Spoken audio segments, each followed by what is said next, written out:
Parvati's Parvati's got more to say, I believe. You think I could hire myself out to ships in need someday?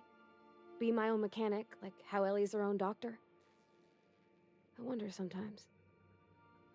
That's not what I meant, though. Hey, you met the auto mechanical clanking around the ship? Oh, you mean Sam? He's just the sweetest, ain't he? A real charmer, my dad'd say. Have you given him a nickname yet?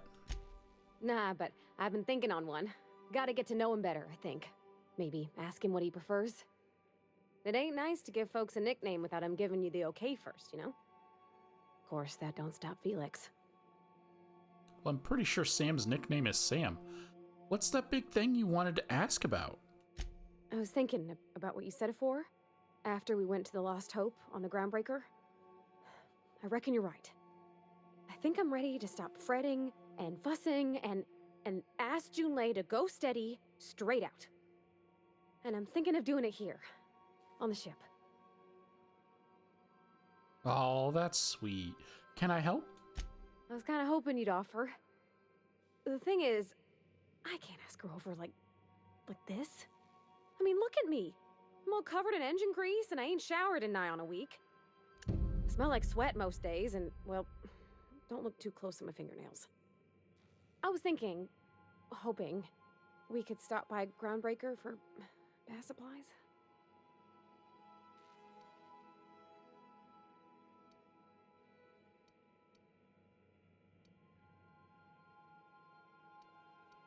Brownbreaker's got a lot of vendors. Where are you thinking? Oh, that nice older lady in the rest and go, Miss Gladys? She seemed to know lots of things. Maybe she knows where to find fancy soap.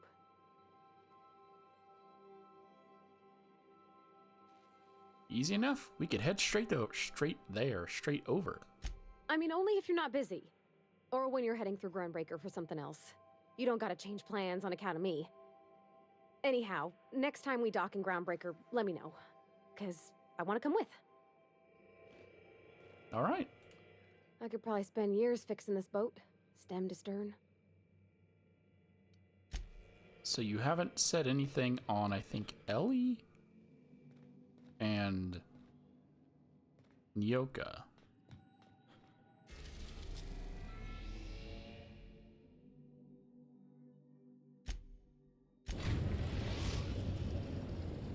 But Sam is his nickname. It's an We've acronym arrived at the Groundbreaker. for what he is. Oh, the quest. Don't bite the sun. Parvati wants to surprise Junlei with a perfect date, and she needs your help to see it through. First things first. Getting our, who should we bring?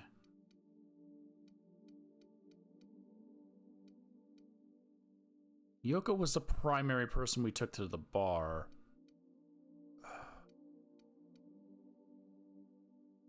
Ellie? Because Felix would just tease her. Be awkward having Vicar Max there. Sam's a robot. I don't think he cares.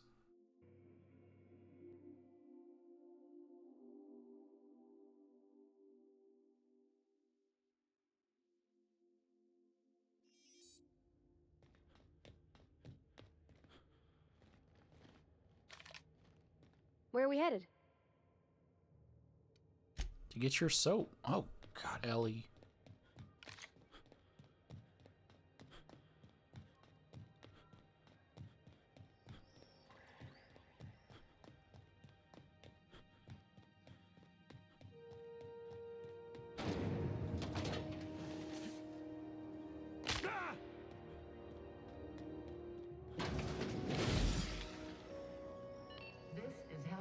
I'm gonna be able to set foot on a whole other planet.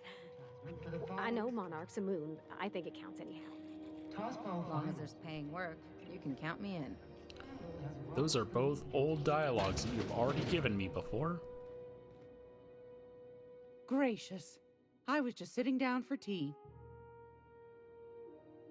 My engineer is looking to do some deep cleansing. Wants to impress Chief Junlei. I think I got just the thing, my dear. A few years back, Auntie Cleo's put out a home makeover kit, and I snagged a couple for myself. High-grade shampoo and conditioner, scrubby brush, a nice lotion, that sort of thing. I still got 'em, too. What's the scrubby brush for? Cleaning around your nails, sweetheart. Gets the engine grease out. Makes your hands soft. Most folk don't got the time. Or bathtubs for such, me included. I'll let you have one on clearance. You want rosish, mock apple and cinnamon, or refurbished ship? You got a preference, Parvati? Oh, gosh. We never talked about what kind of smells she likes. I think pretty much every spot on Groundbreaker just smells like old socks. It comes down to what sort of intent you got. If I was looking to do a spy job over in engineering, I'd be safe with refurbished ship. Now, if I was a young thing trying to come on all precious-like, I'd probably go with rosish. But if I was doing it for my own self, I'd pick mock apples and cinnamon. I guess you could eeny miny moe it? Take your time, dear. A lady's scent says a lot about her.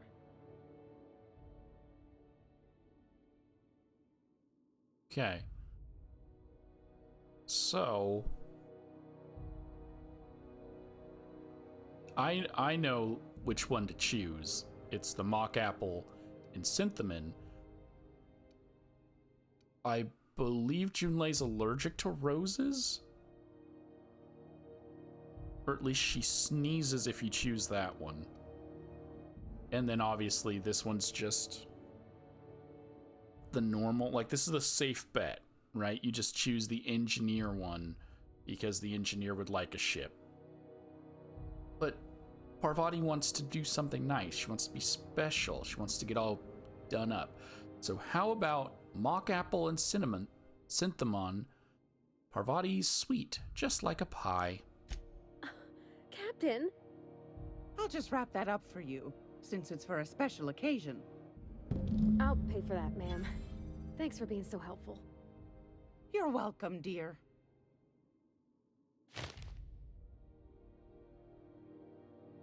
Okay. Bye. Anytime, sweetheart. You know where to find me. I hope this fancy soap we got is extra strength. I'm feeling a mite ripe.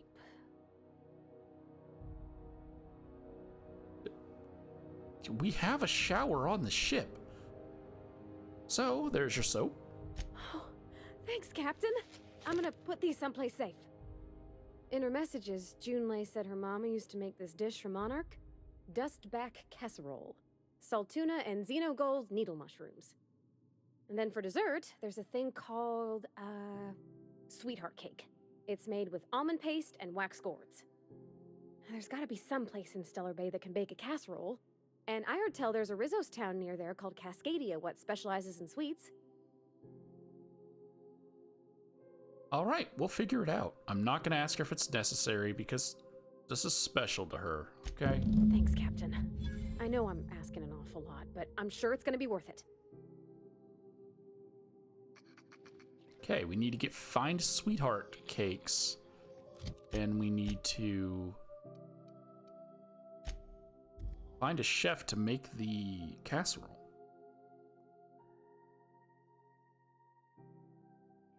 How did Junlei's mom get things from Monarch if it was banned?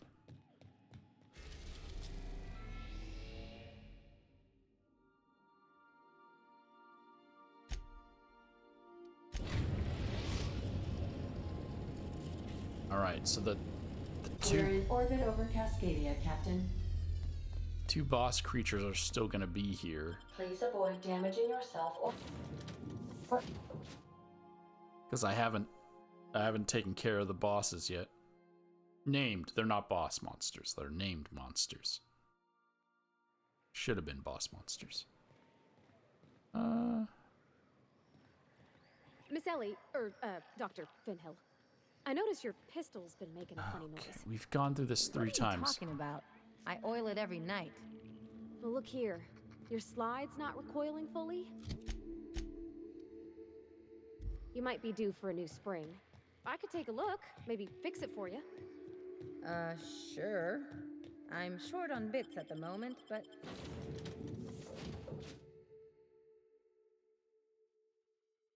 I don't want to fight the boss guys. And I forgot I could just fast travel straight to that side of the map. So I'm gonna do that. But also it ends that conversation that as I've said, I've heard 3 times now.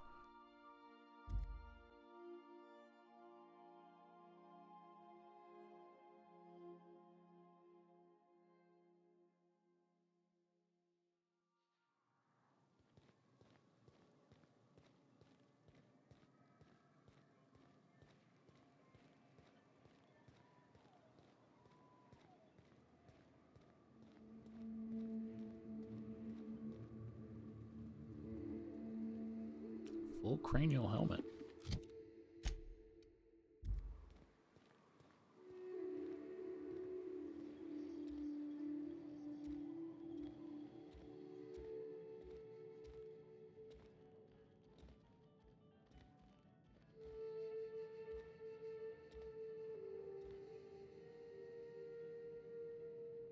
Look like oranges.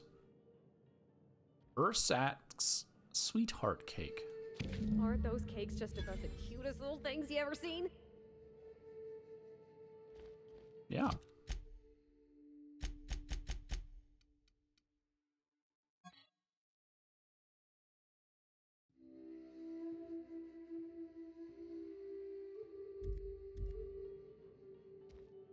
Where are we headed?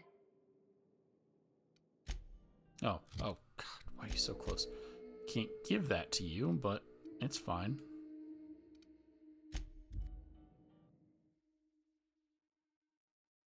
We're on our way to Stellar Bay.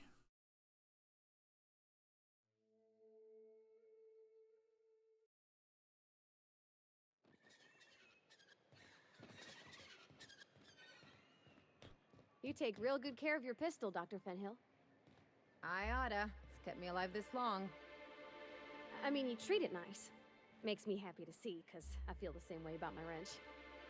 Look, it's a tool that does a job. Feelings got nothing to do with it.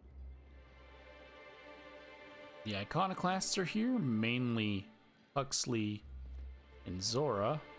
The rest of them are all unnamed. And the rest of them that are named stayed back at the base.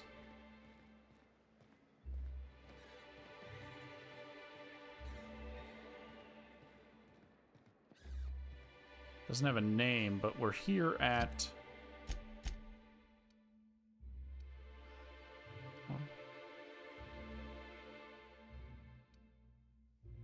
Okay, it doesn't have a name still. Chef Raymond. Everett Gill. Hey, Chef Raymond. Whoa, by the stars, my poor heart. I just about pissed my jumpsuit.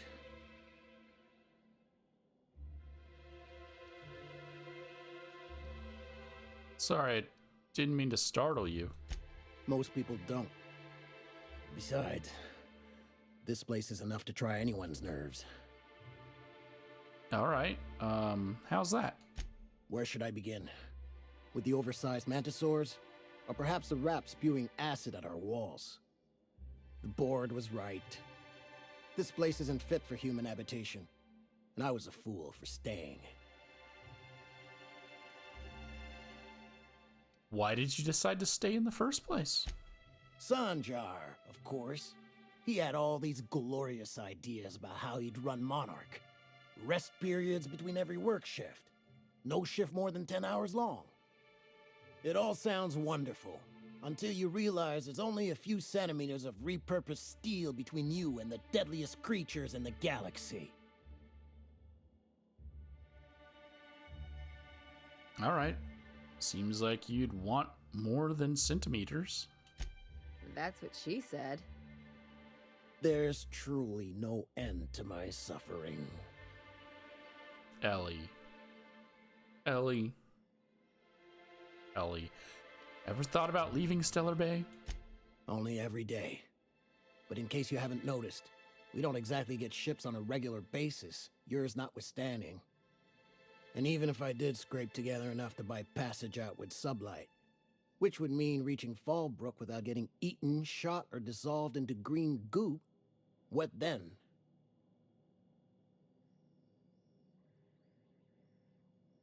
Why don't you just tell me? Nothing. That's what. Because I've been stuck here running this dump of a diner for years, so even if I could get out of here, no one's gonna hire me. Not with that attitude. Was there something else? Or did you just want to mock me? My engineer is looking to get a dust-back casserole. Can you cook one of those? Can you cook one of those? That was a real popular meal 10, 20 years back, before the board tucked tail and ran. These days, everybody's had a belly full of salt tuna. They all want borscht, and the mushrooms, well, not many venture out of town, what with the monsters hereabouts. I can whip one up for you, but it'll cost. Here's a menu. Oh, yikes. I can't cover this much, Captain. It's 3,000 bits. Okay. I can intimidate him, or I'll just cover the cost. 3,000 bits isn't that much to me. You got it. I got all the ingredients. Should only take about an hour in the oven. There we are. Now, if you don't mind, I really need to take a leak. My belly's gurgling just to smell it, Mr. Raymond. Thank you so much. A pleasure to help such a charming young lady. Oh, gosh. My tum's rumbling just smelling that casserole. My casserole?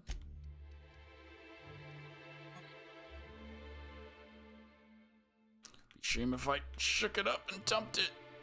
Okay. The dustback casserole Mr. Raymond made smells incredible. Oh, I kind of want to take a little taste. But I'm gonna be strong. Now look how cute these cakes from Cascadia are. Someone even traced little hearts in them. I guess that settles dinner. Thanks for hauling me all over creation, Captain. Well, you're welcome. Shouldn't you get ready for Junlei now? Well, I was gonna, but then it hit me. I got this nice meal all planned out with music, and I got that soap to scrub up with, but I don't got nothing nice to wear, Captain. You have anything in particular in mind? Do you have anything in... Yeah, I read it right. Why am I... I don't have a head for fashion, and I can't really picture myself in something clean and pretty. There's this place I heard of in Byzantium, Jolicoeur's Haberdashery. I bet I could find something nigh on perfect at a place like that.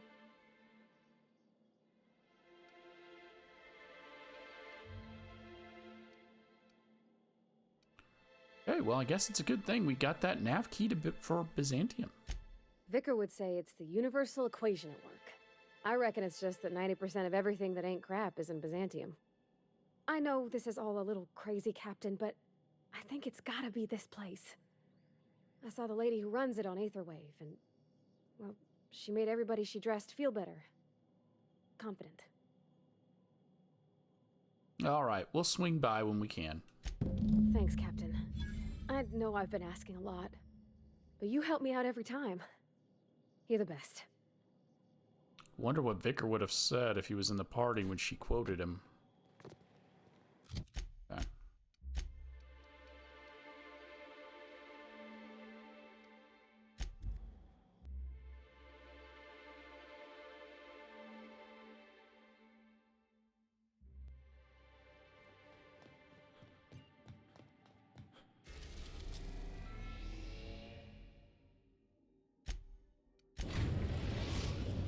Alright, so we're off here to go meet a...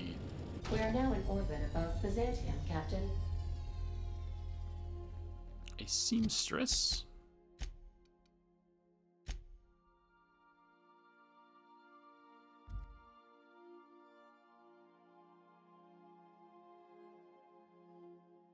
And if you don't do this one first, for Jolicoeur, I don't know. Like, if you do Jolicoeur's quest first, I don't know if you can finish Parvati's quest. I've always loved that sculpture. You, with the hips. Over here. Let me take a closer look at you. Don't speak. Hold that posture for a moment while I admire you. You have a natural contrapposto, my dear. The way you rest your weight against your hip suggests a certain rugged charisma possessed only by the mighty primal and the well-traveled spacer. Splendid. I love it. You can tell all that by the way I'm standing? Your walk, your posture, the cut of your clothes. You carry yourself with the bearing of a noble, but you dress like a barbarian. How deliciously outre. I'm Celeste Jolicoeur, and you, my dear, are exactly what Byzantium needs. Trying to sell me something? I'm an artist, darling, not a tweed merchant. I don't sell things. I pollinate the world with art. I'm working on a new line of clothing that will shock this city to its core, and I'd like your help. What do you say, my dear? Care to make history with me? What'd you have in mind? When I look at you, I see the very embodiment of everything the walls of Byzantium were built to keep out. Making an outfit worthy of you won't be easy. I'll need your help gathering the right materials. All right, I'll help. Marvelous! You and I are gonna wake this city up like a cold splash of wine to the face. What I need is a survey of the outside world. What does the common laborer wear? How do the wild-eyed madmen of Monarch dress themselves? I've heard rumors, but I require samples. Also, I expect you to model for me.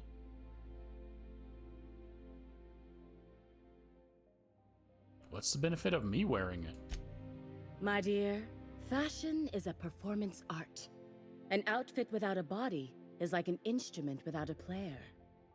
I'll need you to model for me the following: the apparel of an iconoclast, the armor of a marauder, and a full ensemble of spacer gear, helmet included.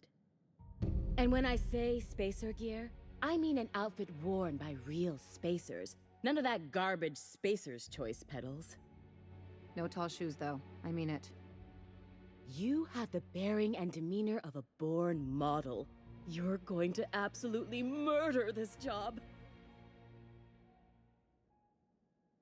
I'll see what I can do. Fabulous! I can't wait to see what you dredge up. All right, well, now that we got through all that, my engineer's going on a date and she needs a fine outfit. You don't gotta be so forward about my reasons, Captain. Let me get a good look at you. Turn around, please, darling. My word, such muscular shoulders. You're a vision, dear. I am no such thing, ma'am. Nonsense, you're absolutely lovely. Chin up now. I have just the thing for you. Let me do a back-of-the-envelope calculation. Materials, labor, licensing, and copyright. There. 6,000 bits. Or I can persuade. She's an engineer. Think she can afford that? She needs to impress her true love. Love? That's the ultimate luxury, darling. Love. Oh, gracious me. I don't get why that's funny, ma'am. Oh, my cherub. Who woos for love anymore? That's so precious. All right, Captain. Here is the absolute best I can do for you. It cuts it in half. Hold up. Did you actually measure her for this outfit? I didn't see any measuring tape. Darling, do I look like an amateur? I read her measurements by eye. And don't you ask, because they're no one's business but her own. Okay, that still seems a little weird. Yeah, here you go. 3 grand. There are some things I simply cannot skimp on, darling. Such a lovely young lady deserves the best. Now stand back. Back! I'll enter the settings and get these machines spinning. You'll be broke to bespoke in merely an hour.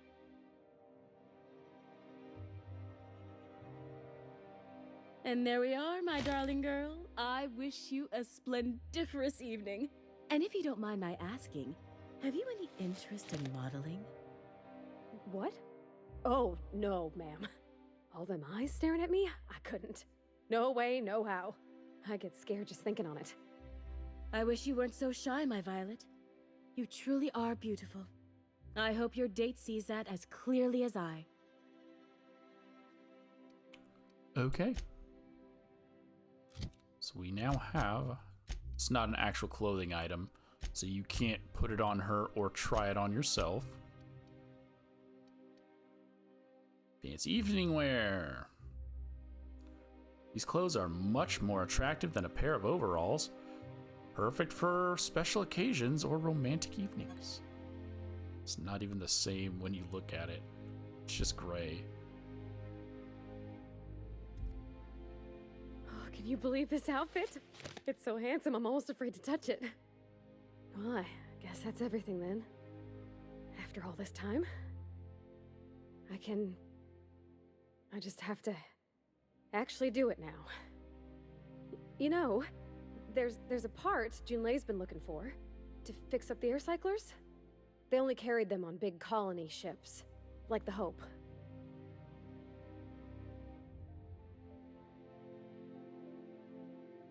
Parvati, making every little thing perfect won't change Junlei's feelings. I know. For a while, it felt like everything I did was a little bit of help. And it meant I didn't have to ask her to be mine. Not yet. Not for real. Next time we dock with Groundbreaker, I'm doing it. I'll send June a message and ask her over. Oh, this is real scary, Captain. I'm grateful for all you done. I think you should do it in person, but I don't get that option to say that, so... Fine. If you're gonna ask someone, do it in person. Just do it in person.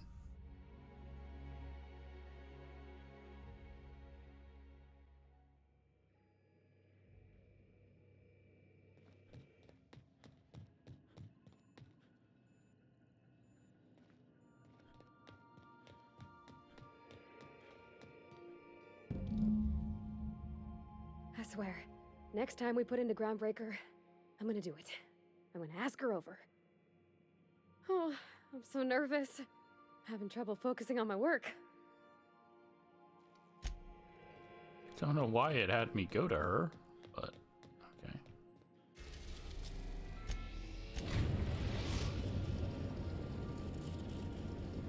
The Groundbreaker has approved our request for docking, Captain.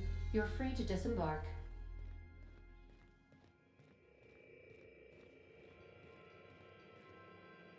All right. She's on her way. How do I look? You look terrific. Cleaner, maybe? That's a weird thing to say. Oh, my hands have finally stopped shaking. All right. Deep breath. Here I go.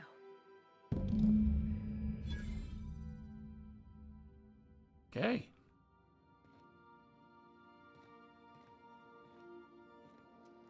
Didn't stop to see if there were any new messages. Nope.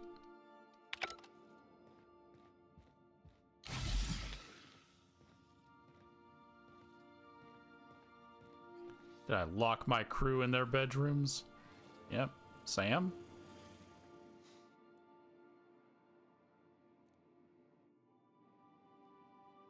Scanning for C2547.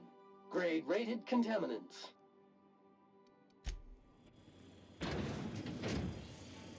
Oh, that's Parvati's. Hey, Felix? Good to see you, boss.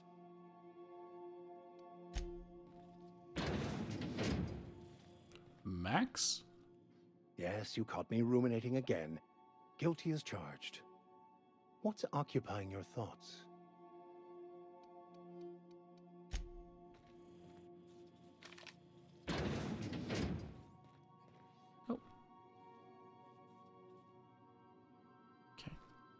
eyes open? Oh.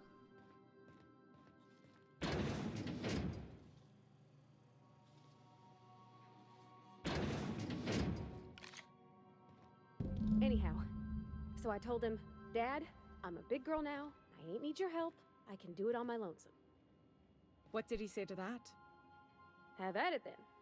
And he handed me his favorite wrench, the one he used for the canner.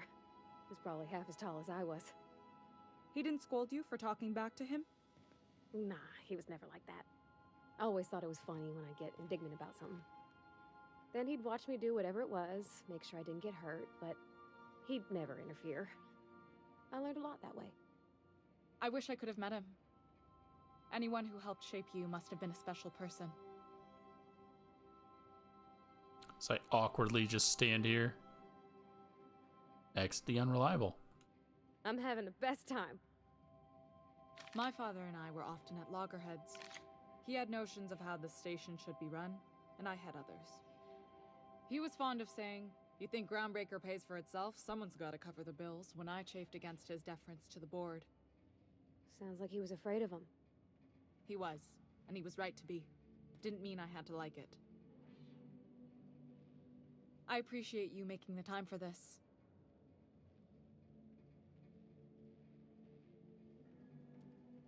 What about your mama? I don't mean to pry, you just hardly mention her, and I've been wondering. She passed when I was small. Taught me how to change a fuse on her deathbed. Even sick, she was patient with me. She kept exhaustive journals of my childhood, my father said. Like she was A/B testing child rearing. Must be you got that exacting nature from her. Exacting is a kind way to put it. Inflexible, my father would have said. Bull-headed. Cold.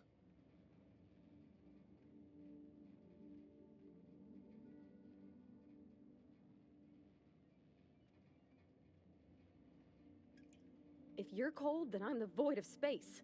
Cold. Pfft. That's the silliest thing I ever heard. Thank you.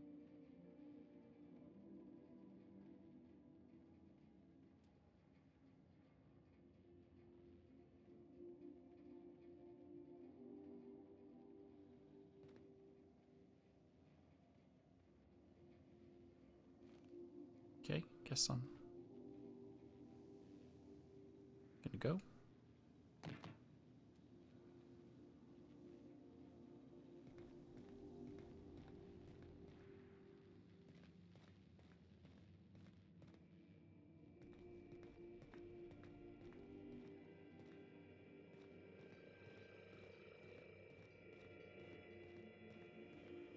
What do you think, Ada? Any thoughts? Okay. Guess not. No one has any thoughts about this.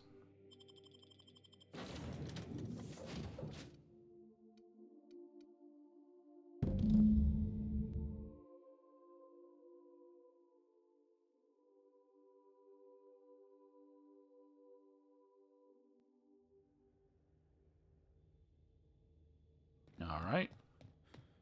Guess their date's over.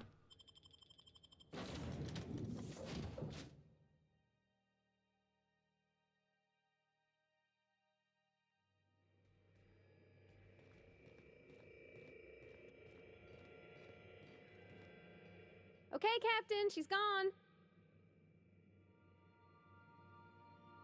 I want all the details. Did it go well?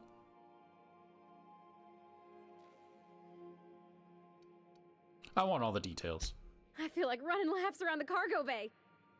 So she got here, and the first thing she said was, "Oh, you smell nice, like mock apples." And I was like, "Yeah, new soap." And then she just sort of touched my arm real gentle-like and called the cut of my outfit elegant. I couldn't hear the rest on account of my heart was beating so hard. Then I led her into the kitchen. I think she about cried when she saw the spread.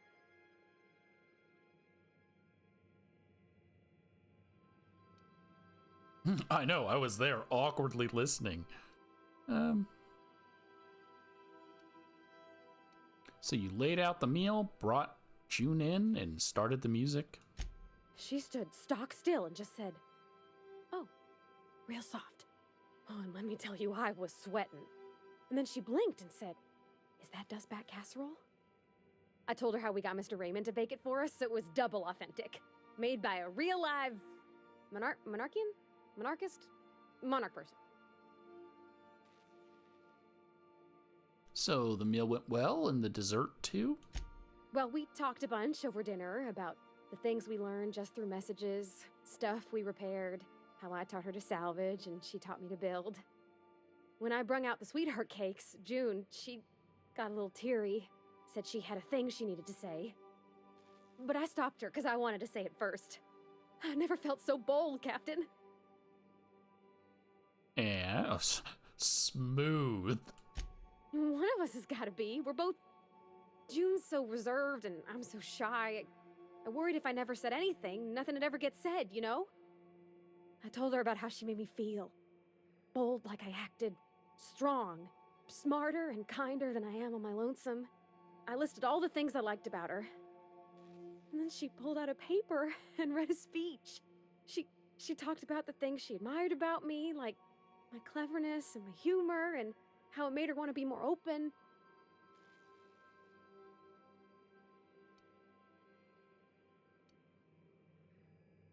She wrote a speech to declare her love? She was worried she wouldn't get the words out right, especially after that message about Isabel. It's sweet. Anyhow, when she wrapped up, I asked her to be my girlfriend. And Captain, she said yes!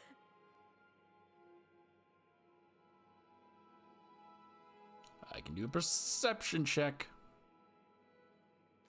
And what about your disinterest in physical affection? We talked about it some. I told her I wasn't sure how it'd work, how I've had a bad time of it in the past.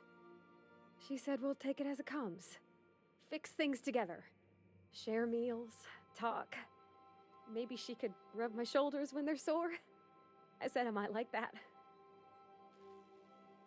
Well, that was very sweet. Congratulations, or I knew I liked her. You got an eye for people, Captain. It's all on your account, you know. Imagine if you'd never taken me out of Edgewater. I'd have never met Junlei at all. I don't know nothing about the Vicar's capital P plan, but you've sure changed my life. So, if you don't mind, I'm just gonna head to my cabin and happy scream into my pillow for like an hour.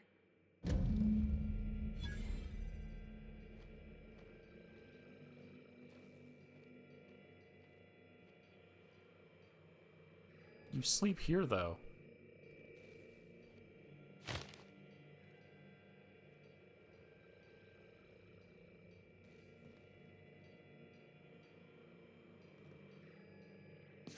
You're also not going to your...